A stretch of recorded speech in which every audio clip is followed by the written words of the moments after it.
तर मित्रांनो नमस्कार। आज आपण आहोत आपल्या शेतात आणि इकडे या बाजूला आपला शेड आणि शेडला लागून आपलं जे आपण शेणखत प्रक्रिया करण्याचं काम हाती घेतलं होतं ती जागा। तर इथं आज आपण हे बॅरल भरून घेत आहोत आणि यामध्ये आपण आज आपल्या शेणखतामध्ये आपलं जे जैविक खत आहे ज्यामध्ये रायझोबियम, ॲझोटोबॅक्टर, पीएसबी आणि ट्रायकोडर्मा, तर हे 4 घटक जे आहेत ते आपण यामध्ये या शेणखतामध्ये टाकणार आहोत। तर 5 ट्रॉली शेणखत आहे, त्यासाठी आपल्याला 1000 लिटर पाणी लागणार आहे आणि या 5 ट्रॉली शेणखतासाठी आपण जवळपास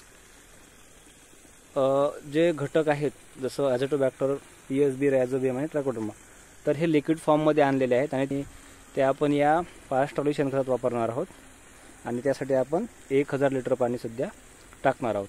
तर यामधला जो 50% भाग आहे तो आपण काल टाकलेला आहे, म्हणजे 500 लिटर पाणी।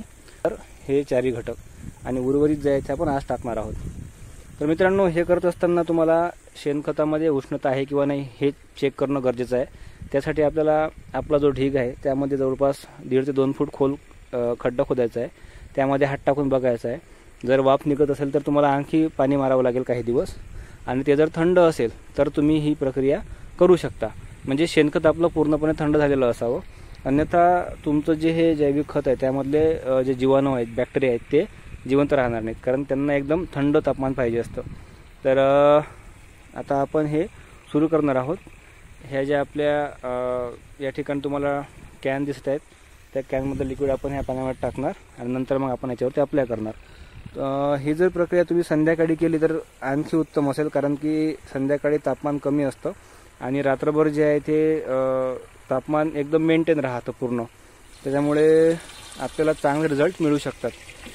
तर ठीक आहे, हे लिक्विड यामध्ये मिक्स केल्यानंतर आपण अप्लाय कसं करतो ते सुद्धा या ठिकाणी दाखवणार आहे। तर आपण अशा प्रकारे या शेणखतामध्ये गड्डे करून ठेवलेले आहेत जागोजागी अशा प्रकारे, आणि हे पाईपसुद्धा आपण यामध्ये टाकलेले आहेत। तर आता याच गड्ड्यांमध्ये आपण आपलं जे हे जैविक खत आहे ते पाण्यात मिसळून टाकणार आहोत आणि सगळीकडे ते एकसारखं पसरेल याची काळजी घेणार आहोत। तर आता ते आपण काम सुरू करूया। तिकडे आमचे बंधू पाणी भरत आहेत बॅरलमध्ये आणि हे पाईपसुद्धा आपण आधीच लावलेले आहेत। तुम्हाला त्याचं कारण पण मी सांगितलं की शेणखत थंड होण्यास चांगली मदत होते आणि जी वाफ आहे शेणखतामधली ती बाहेर निघण्याससुद्धा मदत होते। तर हे जे आपल्या कॅन आहेत ज्यामध्ये आपलं जैविक खत आहे त्या फोडून व्यवस्थित सारख्या प्रमाणात मी आपल्या ह्या बॅरलमध्ये टाकत आहे। प्रमाण मी परत एकदा सांगतो की 5 ट्रॉली शेणखत असेल तर आपलं 1000 लिटर पाणी आणि 80 लिटर आपलं जैविक खत असेल, त्यामध्ये जे 4 घटक आहेत पीएसबी, रायझोबियम, ॲझोटोबॅक्टर आणि ट्रायकोडर्मा, तर हे प्रति 20 लिटर असतील।